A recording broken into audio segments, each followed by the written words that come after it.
salamat sa mapagpalayang pagmamahal. Welcome to our 365 Daily Devotion.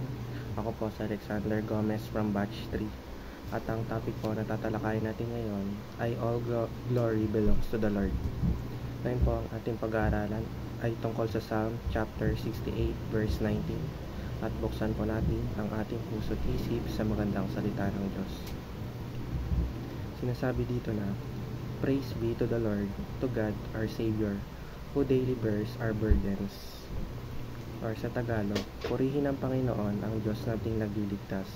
Dinadala araw-araw ang pasanin nating hawak. Teaching number 1, God leads the battle to victory. Ang Diyos ang gumagabay sa atin sa mga hamon ng buhay. Siya ang nagbibigay sa atin ng lakas, karunungan, at direksyon upang mapagtagumpayan ang bawat pagsubok. Hindi tayo nag-iisa sa ating mga laban sapagkat siya ang ating tagapagtanggol.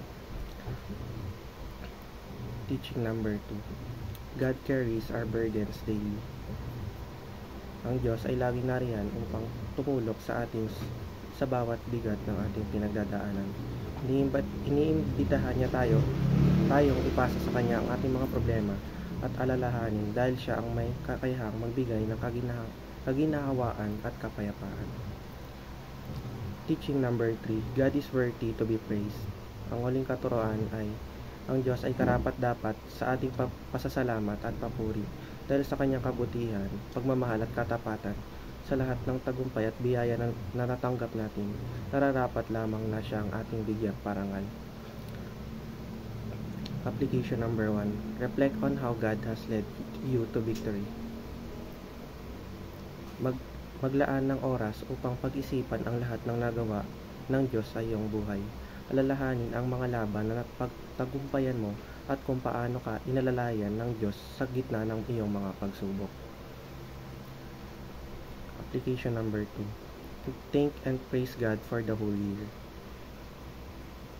Pasalamatan ang Diyos para sa Kanyang biyaya, proteksyon at pag-ibig na ibinigay sa iyo sa nakaraang taon.